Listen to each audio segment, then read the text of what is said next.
Señor, estamos otra vez reunidos para buscarte, para conocerte más a través de tu palabra. En esta oportunidad, Señor, queremos pedirte que nos guíes a través de la vida del apóstol Pablo y que su vida, su pensamiento, sus hechos, lo que él creyó de ti, lo que él hizo, lo que él enseñó, pueda servirnos a nosotros de referencia, también de ejemplo y, por supuesto, Señor, de enseñanza. Guárdanos, Señor, que nuestras mentes estén limpias, concentradas y que podamos atesorar todo esto. Te lo pido en el nombre de Jesús. Amén. Bien, vamos entonces a nuestra primera clase de este curso, sin desconocer que la anterior, siendo introductoria, ya tenía materia, pero esta es propiamente la clase número 1.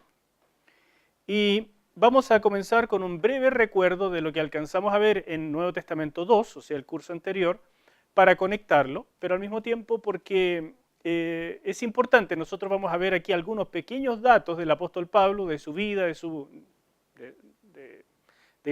devenir, y ahí ir conectándonos con el pensamiento de él. Entonces vamos a tratar de seguirlo en sus viajes y ver en qué momento él escribe ciertas cosas, las cartas específicamente, y entonces tratar de ir descubriendo el pensamiento central del apóstol a través de sus escritos.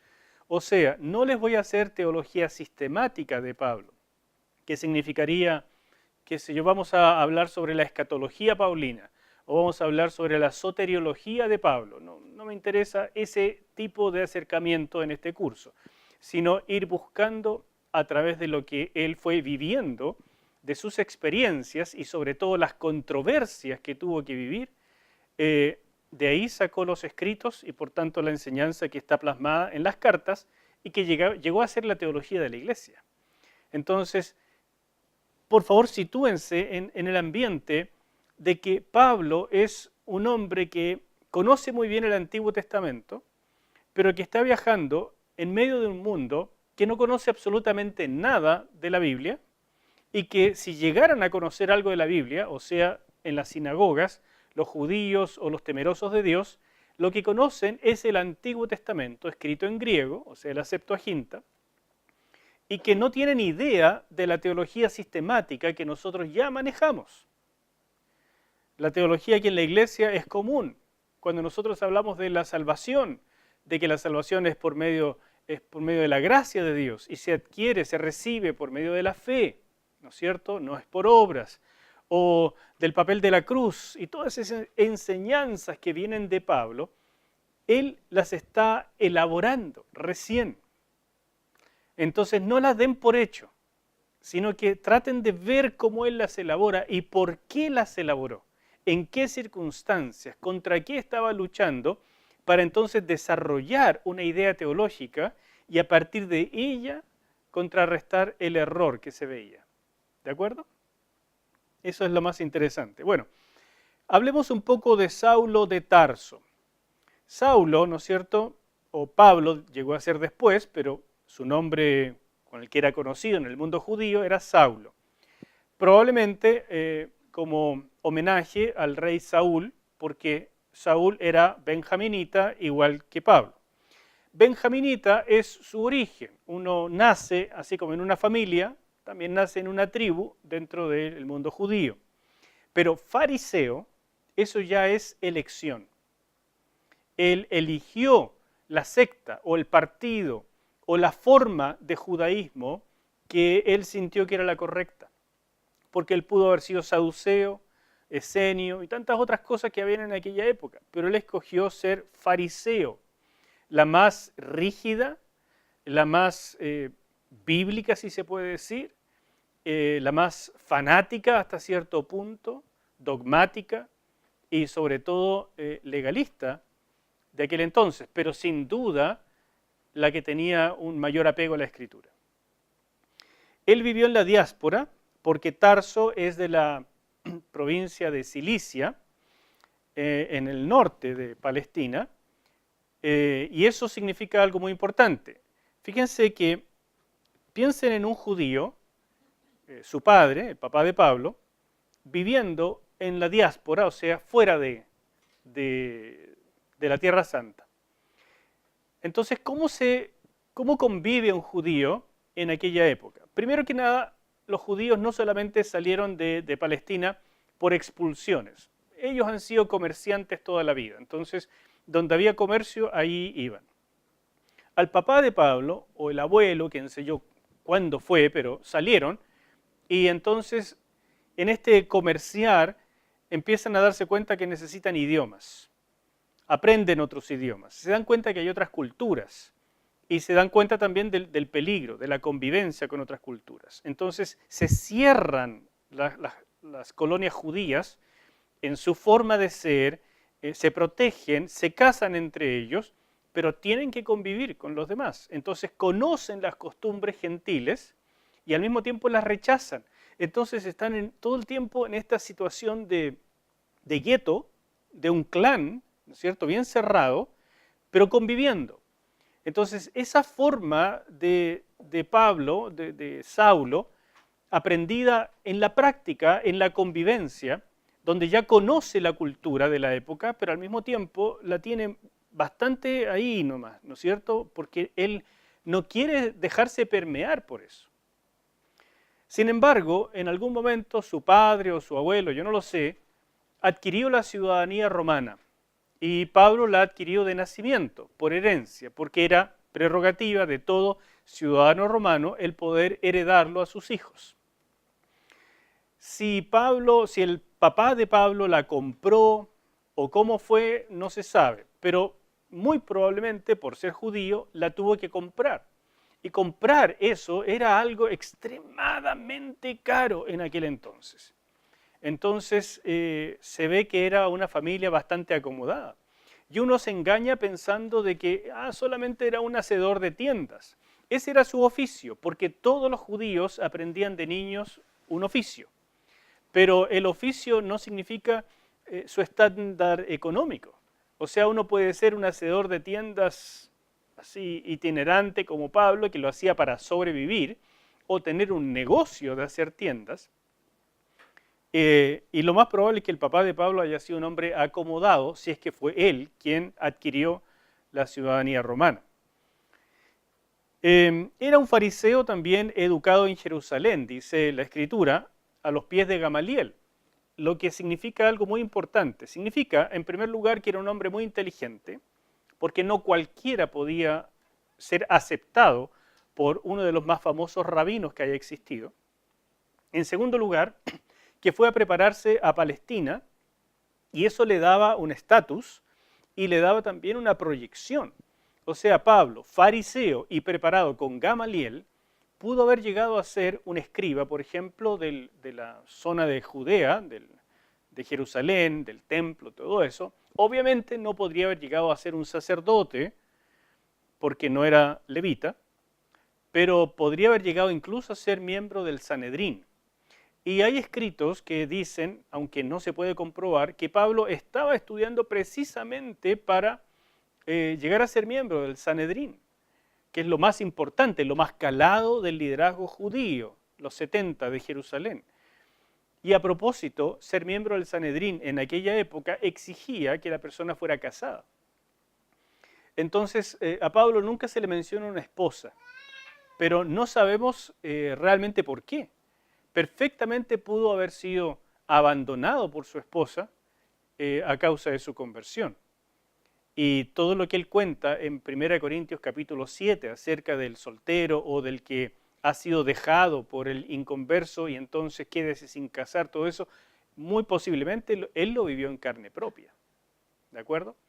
Entonces uno tiene que empezar a mirar al hombre detrás del pensamiento. ¿Qué más podemos saber? Hablamos en Nuevo Testamento 2, el curso anterior, de Saulo como un perseguidor. Desde muy joven, porque cuando él consiente en la muerte de Esteban, él consiente de una manera muy activa. Él cuida la ropa de los que están apedreando, lo cual tenía cierta categoría en aquel entonces. Es muy posible que él haya sido el líder, el promotor de esta persecución donde murió Esteban. Y de hecho, es claro que él fue promotor de persecución en la región y después incluso queriendo avanzar más con esto, pidió cartas para poder perseguir a los herejes, ¿no es cierto?, los cristianos, en otras partes donde el judaísmo tenía influencia. Así es que Saulo era un real fanático, un hombre metódico, así como fue inteligente y metódico para estudiar, así lo fue también para perseguir. Era un hombre de temer, no era un hombre viejo, no se sabe a qué edad comenzó, pero lo más probable es que no haya sido más de 30 o 40 años entre ese rango, cuando él tuvo el encuentro con el Señor Jesús. Y realmente a mí no me habría gustado encontrarme con un hombre como Pablo, como perseguidor. Es el prototipo del inquisidor, del tipo metódico, siniestro, que realmente piensa lo que va a hacer y lo hace con detalle. Hay algunos escritos que lo describen físicamente, pero no se puede estar seguro de nada de eso, son casi legendarios, aunque no le hacen ningún favor porque lo describen como un hombre bajito, muy delgado, muy narigón, aguileño y relativamente calvo. Así es que es muy posible que haya sido así, a menos que lo hubiera escrito un enemigo, ¿no es cierto? Pero eso no tiene mucho que ver. La cosa es que es un hombre de su época. Sin embargo, él vivió después lo mismo que él le hizo a la iglesia. Y es muy interesante que en la conversión el Señor le profetiza a Ananías, a quien envía para hablarle a Pablo. Él profetiza lo siguiente, en Hechos capítulo 9, versículo 16, porque yo le mostraré cuánto le es necesario padecer por mi nombre. Y esta profecía, que viene de los labios del propio Señor Jesús, realmente aparece a propósito de nada, porque nadie le pregunta eso al Señor, pero Él lo dice, porque Ananías tiene miedo de ir con un perseguidor y como Pablo. Y Él le dice, no, anda, porque es un instrumento para mí, está escogido, es especial y yo lo he separado. Pero te digo, Ananías, esto no va a quedar impune, porque yo le mostraré lo que le va a ser necesario a él padecer por causa de mi nombre. Y fíjense en esta cita de 2 Tesalonicenses capítulo 1, versículo 6, donde Pablo le habla a los tesalonicenses y les dice que aguanten la persecución, que es honroso ser perseguido, y que Dios se encargará de aquellos que persiguen a la iglesia. Y dice, porque es justo delante de Dios pagar con tribulación a los que os atribulan. Él vivió exactamente eso. Y aquí hay un patrón, un parámetro entonces, porque si él lo vivió, si Jesús se lo profetizó y Pablo lo entendió tal como para escribirlo de esta manera, uno tiene que entender esto también y casi anotárselo en alguna parte de la Biblia, porque en más de una oportunidad nosotros vamos a padecer también. Y Pablo le escribió a los tesalonicenses que es necesario que, no a los tesalonicenses, pero en Hechos capítulo 16, si mal no recuerdo, por ahí, él dijo que es necesario que a través de muchas tribulaciones entremos al reino de Dios. Entonces, él entendió esto que estaba viviendo él mismo, lo que estaban viviendo las primeras iglesias tan pronto él las iba fundando, y estableció una verdadera teología. La palabra thlipsis, que significa opresión, tribulación, persecución incluso, es una palabra griega que es muy usada en este sentido en el Nuevo Testamento y es digno de hacer un estudio porque nos habla de algo que es esencial en la vida cristiana. Lamentablemente, como que no aprendemos, no crecemos, sino es a través de presión. Y la presión nunca nos gusta, pero es la manera divina para sacar lo mejor de nosotros. Y Él va a pagar a aquellos que nos oprimen, sin embargo, nosotros vamos a ser oprimidos, presionados más de una vez. ¿Qué más tenemos que saber? En el encuentro con el Señor Jesús, en Hechos capítulo 9, la experiencia de Pablo fue muy, muy dramática, así como el cambio que él experimentó. Fue un tremendo impacto para su vida, lo que se nota en que en las 3 oportunidades que él relata su conversión, y eso ya es un hecho notorio, porque les he dicho varias veces que cuando en la escritura algo se repite, es por énfasis, no es porque no sepan escribir. Entonces, si 3 veces relata su conversión y le da énfasis a las mismas cosas, es porque de verdad tenemos que ponerle atención. Y si entonces en el capítulo 9, en el 22 y el 26, Lucas cita palabras de Pablo, y en ellas se enfatizan cosas como esto, donde el Señor con mucha carga emocional le dice: Saulo, Saulo, ¿por qué me persigues? O sea, el Señor Jesús hizo esto tremendamente personal. Lo llama por su nombre, repite el nombre. Eso es un vocativo enfático en griego. Y eso significa algo. Es como si yo le dijera, no solamente Carlos, sino Carlos, Carlos. ¿Me entiende? Es muy personal, está cargado de emoción. Y después le dice: ¿por qué me persigues? Una identificación total con la iglesia. Lo que sin duda tiene que haber influido grandemente en el entendimiento paulino de lo que significa el cuerpo de Cristo. La iglesia como el cuerpo de Cristo. Esta unión mística que uno lo maneja tan normal, ¿no es cierto? Hablamos, oramos: Señor, gracias por ser parte de tu cuerpo. Pero eso es paulino. Ese es el pensamiento de Pablo, que llega a surgir a través de este encuentro tan emocionante que a él le cambió la vida. Entonces, por favor, vayan situándose en que cada detalle que para nosotros ya es tan familiar ahora, surgió de algo. En algún momento para Pablo fue un tremendo impacto y él entonces lo plasmó de esta manera: el famoso tema del cuerpo de Cristo. Y como le digo muchas veces a la gente, mire, usted no puede decirle a su polola: me gusta tu cara, pero tu cuerpo, horrible. No va a pololear mucho tiempo con una persona así, ¿no es cierto? Bueno, tampoco puede decirle al Señor: sabes que a mí me gustas tú, pero yo aborrezco la iglesia. Porque la iglesia es el cuerpo de Cristo.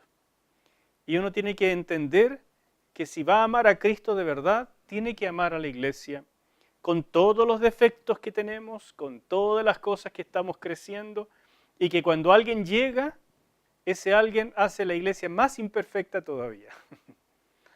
Pero es parte de las reglas del juego. La iglesia es el cuerpo de Cristo y nadie puede amar solamente la cabeza y aborrecer el cuerpo. Bien, otra cosa que fue muy importante para Pablo en su entendimiento, en su primer autoentendimiento, es esta recepción que Jesús hizo de él por gracia de llamarlo instrumento.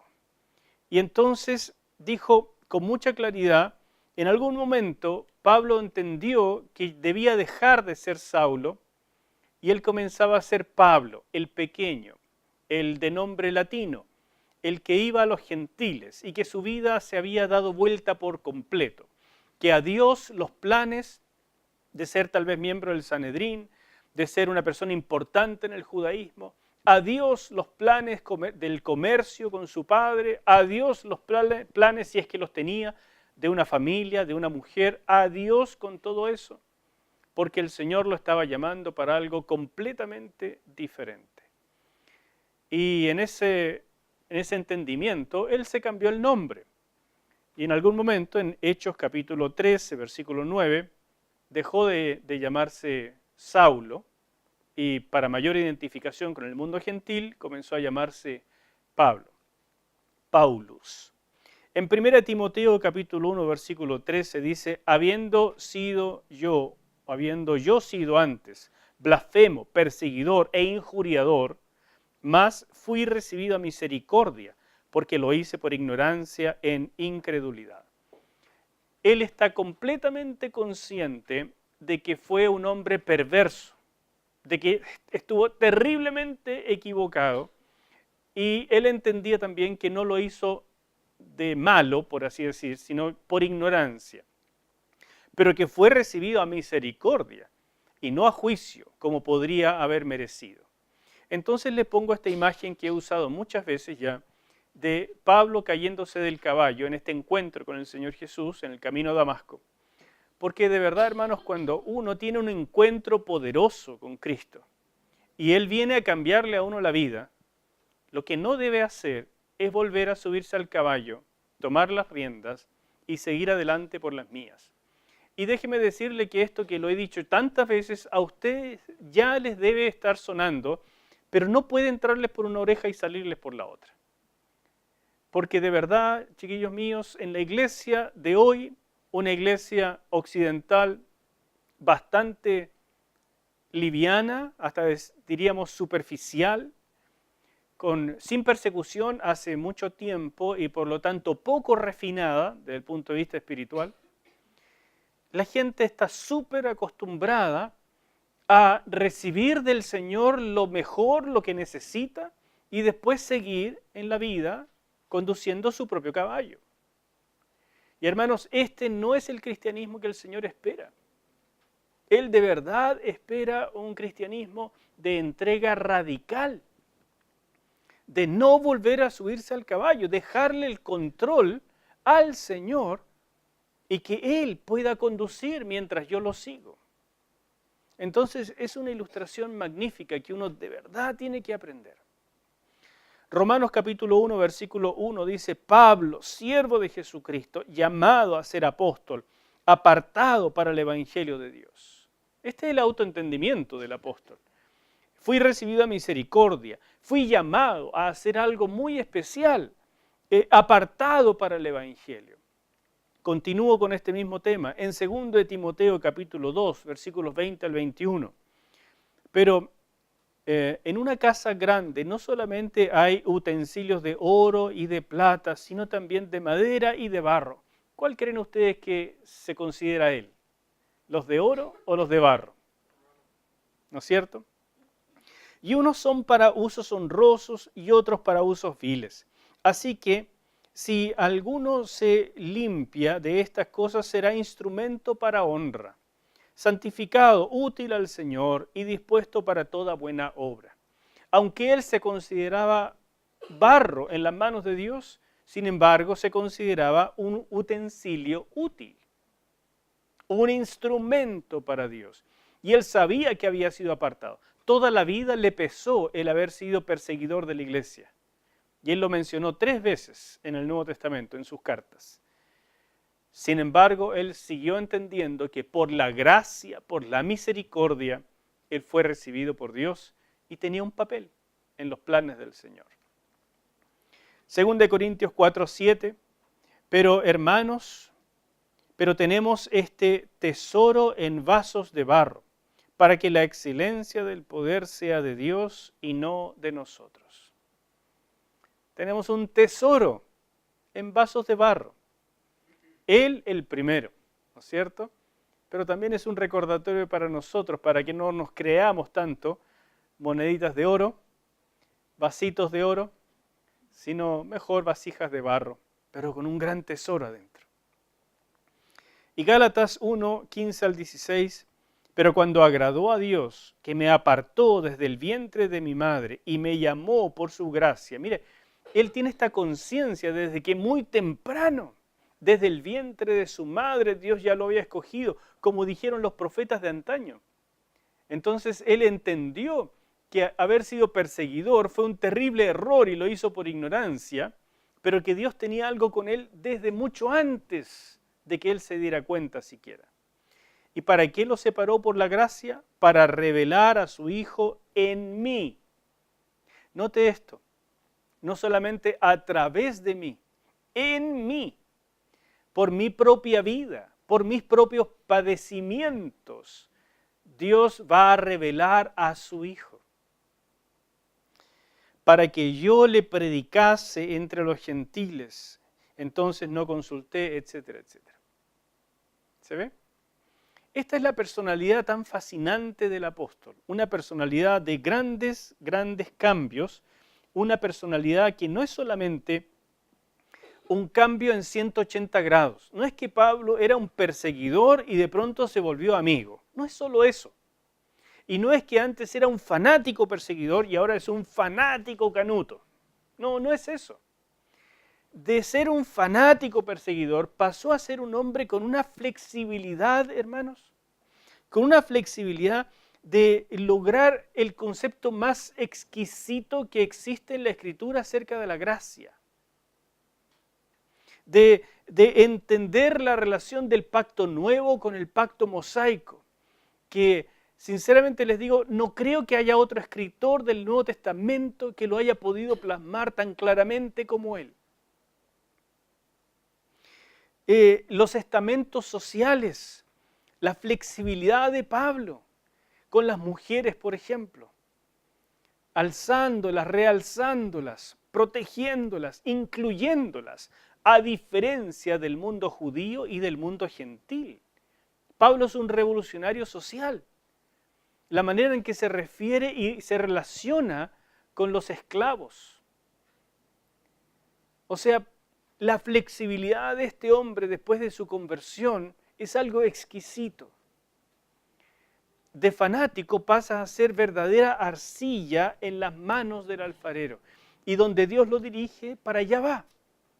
Entonces, cuando uno ve a Pablo peleando, de repente confrontando a la gente, uno tiende a decir, sí, el mismo Pablo de siempre, el mismo fanático, que es capaz de enfrentarse y pelear con cualquiera.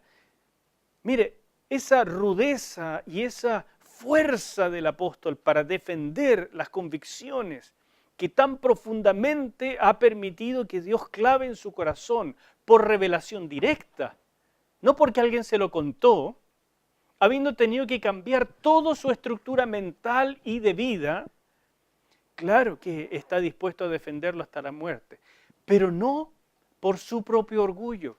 Y yo les pido que esto que acabo de decir, ustedes lo guarden en alguna parte en sus apuntes, porque lo vamos a ver una y otra vez mientras él va caminando, predicando, a veces peleando y a veces no.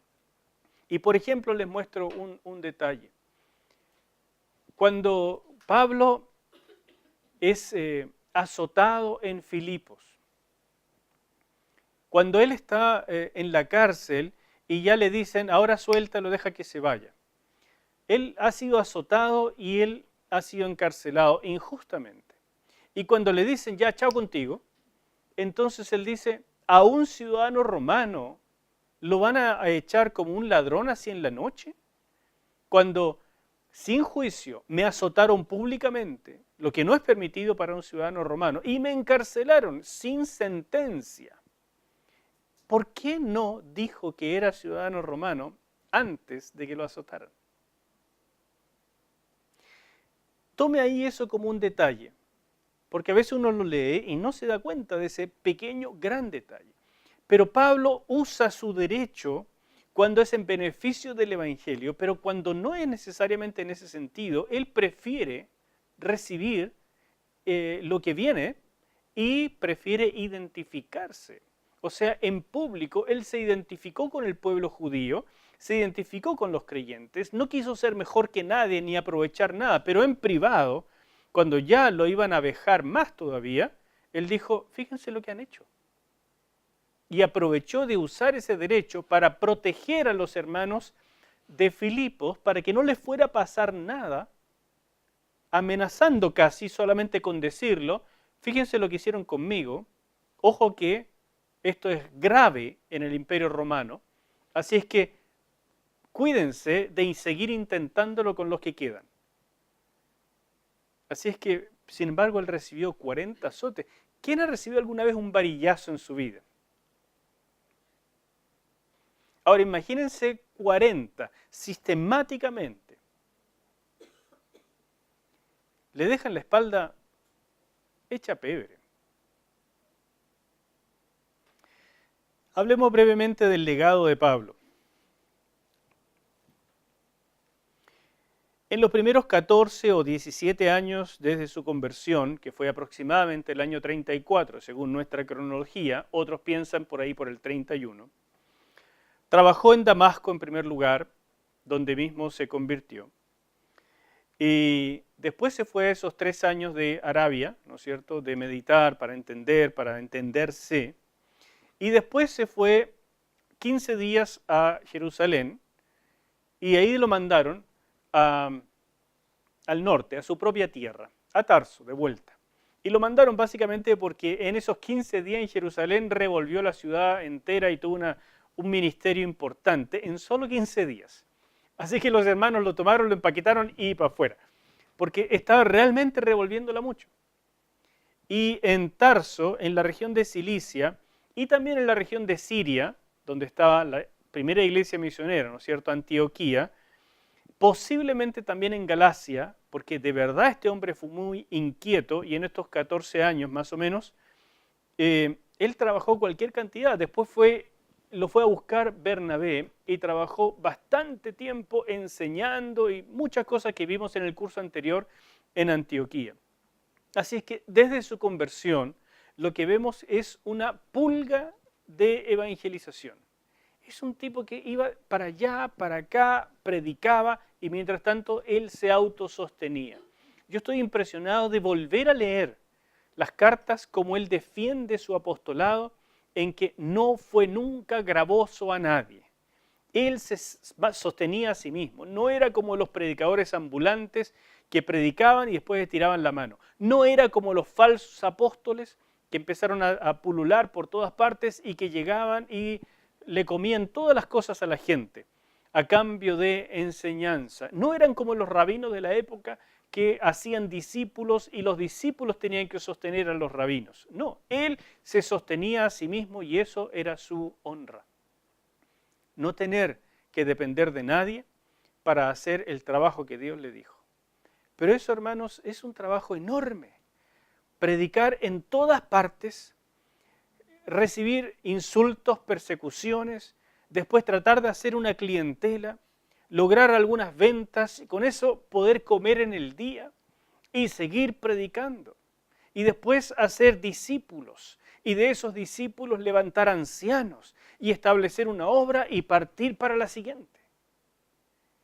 O sea, Pablo dio su vida por el Evangelio. Los 34 años aproximadamente, desde el año 34 al 68, los 34 años de ministerio de Pablo, es un hombre donde debe haber trabajado, no sé, todo el tiempo que había luz, mínimo. Y cuando no había luz, cuando ya se iba el día, en las casas, en las reuniones, enseñando y predicando. Yo no le quito menos de 16 horas trabajando diariamente a este hombre y posiblemente en la noche, ya cuando la gente descansaba, remendando tiendas o haciendo algún trabajo para sostenerse. Es un hombre muy especial. Su primer viaje en la región tipo Galacia, aunque más bien es Frigia, Panfilia, Cilicia, por ese sector, pero aparentemente también abarcó parte de Galacia, al menos la parte sur, en 2 años o 3. Participó en el concilio de la iglesia, en el primer concilio, fue factor fundamental en ese concilio. En el segundo viaje abarcó la zona de Europa, Macedonia y Acaya. Acaya es lo que hoy conocemos como Grecia, la península griega, ¿no es cierto? Pero la Macedonia está más hacia el norte. Y en el tercer viaje se enfocó más en la zona de Asia, Asia Menor para nosotros hoy. Y por supuesto las 13 cartas, aunque hoy en día por supuesto los eruditos tienen que discutirlo todo, entonces las 13 cartas no todas son aceptadas como paulinas y hay discusión sobre eso, pero aquí en esta escuela las 13 cartas son de Pablo. Y yo me atrevería incluso a sugerir, aunque no puedo asegurarlo, que tal vez incluso Hebreos pudo haber sido escrito por Pablo. Así es que es un hombre único, único. Yo creo que todos los apóstoles, todos los de aquella época, lo fueron en cierta medida, y de Pablo sabemos más. Pero también sabemos más porque él se movió mucho más. Eso es cierto. Porque él hizo por todas partes, porque él escribió, porque fue férreo, porque fue también controversial, porque fue un hombre de oración, un hombre de palabra, un hombre de muchas cosas. Y no creo que los otros hayan sido menos impactantes, si pudiéramos conocerlos, pero definitivamente el legado de Pablo es especial. Y así entendemos que las provincias donde él trabajó, este mapa ustedes ya lo tienen del curso anterior, pero es importante de recordar, y quiero apuntárselas brevemente. La zona donde él trabajó en el primer viaje misionero es esto de acá. Cilicia, Galacia, la parte sur probablemente. Algunos piensan que la parte norte también, no podemos estar seguros. Panfilia, por ahí, ese sector. La zona de Siria es donde estaba Antioquía, que es donde él trabajó mucho tiempo con Bernabé. Pero de ahí fue enviado. Entonces el primer viaje misionero es en este sector de acá. Él después pretendía trabajar en Asia. Era lo lógico, ¿no es cierto? Es lo que queda más cerca. Pero la verdad es que no le fue permitido por el Señor en primera instancia, sí lo hizo más adelante, sino que lo envió hacia Europa, Macedonia y después hacia Grecia, que en aquel entonces se llamaba Acaya. Entonces, lo último fue Roma, pero primero fue en toda esta zona, que es la Europa oriental, ¿no es cierto?, que es donde Pablo dejó su huella principal. Y toda esa zona, o casi toda esa zona, hoy tiene un testimonio cristiano mínimo. Prácticamente todo se ha perdido. Mucho de esto hoy en día es musulmán, a través del imperio turco, ¿no es cierto?, el imperio otomano primero, y eso provocó la persecución de los cristianos. Y hoy queda un testimonio mínimo en aquella zona donde Pablo puso huella. La iglesia ha permitido grandes desastres por su falta de oración, creo yo, por su falta de entender lo que somos, lo que hay en nosotros. Y la parte occidental, Roma y de ahí hacia el norte, es un cristianismo muy nominal. Hoy en día Europa es campo de misión, no es un campo de donde uno viene a recibir cristianismo, sino donde hay que llevarlo. El primer viaje misionero de Pablo en un acercamiento es esa región de acá. Muchos piensan que allí estaban ubicadas las iglesias a las que él le escribió la carta de Gálatas. No obstante, Galacia está más arriba, más hacia el noreste, porque esta zona se llama Pisidia y Panfilia, donde él estuvo, ¿verdad? Antioquía de Pisidia, aquí, y Iconio, Listra, Derbe son zonas de Panfilia fundamentalmente. Entonces, no es lo que corresponde, pero desde el punto de vista de la división romana del imperio, algunas de estas partes podrían corresponder al sur de la provincia de Galacia, porque Galacia propiamente de los Gálatas queda hacia el norte, es una etnia, pero esa etnia también estaba abarcada dentro de la provincia romana de Galacia, ¿ya? Mientras el sur también no era de la misma etnia, pero también estaba incluida. Comenzaron con Bernabé en Chipre, porque Bernabé era de Chipre. Entonces uno nota también ese énfasis misionero. Comencemos por donde sabemos, comencemos por donde hablamos el idioma, comencemos por donde tenemos recursos y tenemos también contactos. Y vamos a dónde, en primer lugar, a donde están los judíos. Vamos a la sinagoga en primer lugar y vemos qué hace el Señor. Después nos vamos a las plazas públicas. O sea, la misión transcultural tenía una estrategia también muy característica en Pablo, que haremos bien en revisar y en aprender, porque hoy en día a veces las misiones que yo veo son medias emocionales más que planificadas. Pero bueno, esa es mi opinión. Bueno, también está el segundo viaje misionero, que es donde nos vamos a concentrar y donde comienzan a surgir las primeras cartas. Este segundo viaje es mucho más largo. La intención de Pablo al salir en este segundo viaje fue fundamentalmente visitar las iglesias que él ya había fundado en Panfilia y en Pisidia. Allí, eso es lo que él quería hacer. Pero comenzó más o menos mal este segundo viaje. Ustedes recuerdan tal vez lo que vimos en Nuevo Testamento 2, que el segundo viaje misionero comienza con la división entre Pablo y Bernabé. A causa, dice, fundamentalmente de Juan Marcos. Bernabé quiere llevarlo, pero Pablo no quiere. Entonces, finalmente se separan. Y la bendición de Antioquía cae sobre ambos grupos. Bernabé va hacia Chipre, visitando las iglesias que ya habían fundado, junto con Juan Marcos.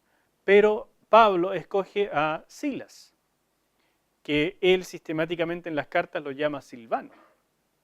Y entonces parte él hacia la región más bien de Galacia, de Pisidia y Panfilia.